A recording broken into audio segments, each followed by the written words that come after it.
Hello again, this is Arafel playing very early Apogee games. This is actually the game that Apogee was created to market and distribute. The Kroz series. This is before they got into platformers, before they even doing actual graphics. This is a text-based adventure game. And I have taken these cycles on the emulated machine very far down because this is not intended for faster computers by any means. This was intended for very early machines. I'll do novice because, well, partly it doesn't make that much difference. Partly I'm not that good at this game anyway. Well, this is all text. It looks like graphics because DOS was actually pretty good at having graphical type characters in their text. So you have this smiley face, which I think was actually a control code that's being used as your player character.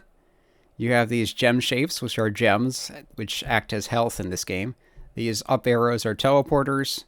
The dots are teleport traps.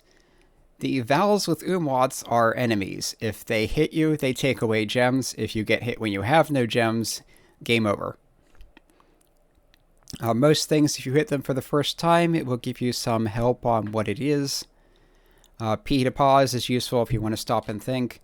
Apparently the design concept for this was it was envisioned as sort of almost a turn-based sort of thing. So you want your computer going slow enough that you get time to think between enemy actions.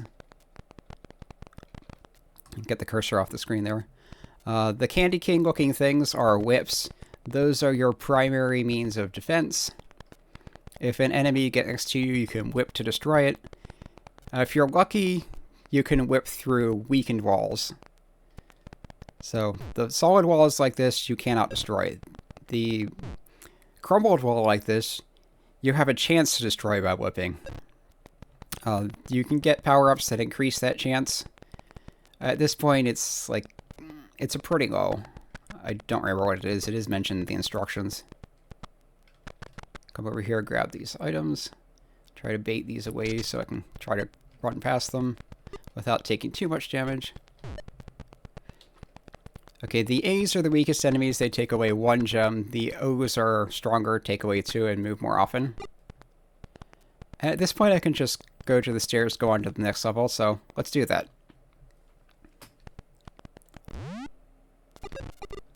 Okay, where's my P? There. P to pause. This is basically Spam World. They just have a bunch of enemies out in the open. Very little to get in the way. Enemies will eat most things if they run to them. If they run to a wall, or a weakened wall, it destroys both the wall and the enemy. Here, let's just go to the next level. Enemies cannot eat stairs, at least. As you can see here, the O's are eating through those weakened walls there. And let's leave them to that. Try to take out as many as possible before going elsewhere.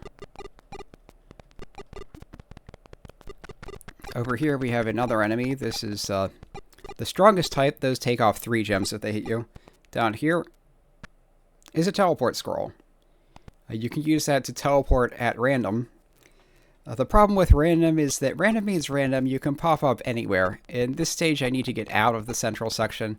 But because the central section takes up so much of the screen space, any random teleport is likely to just go right back there. So what I should do is come down here, get adjacent to as many walls as possible to maximize the chances of actually breaking one. That's an invisibility ring.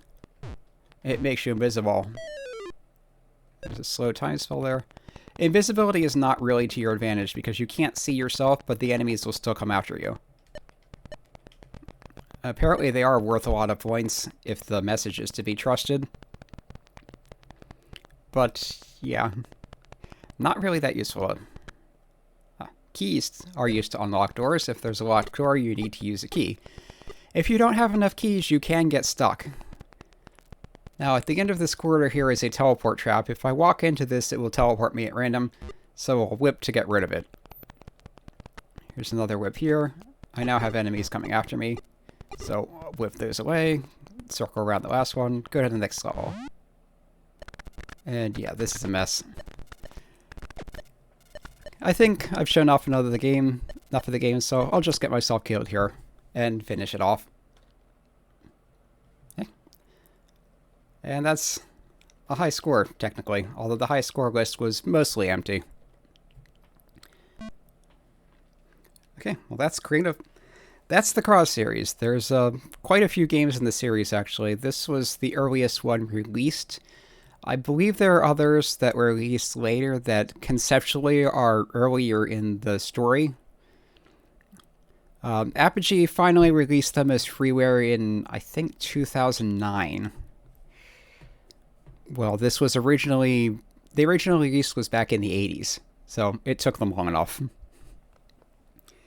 But yes, these are now officially freeware. They're not supported. If you have trouble running them, that's on you.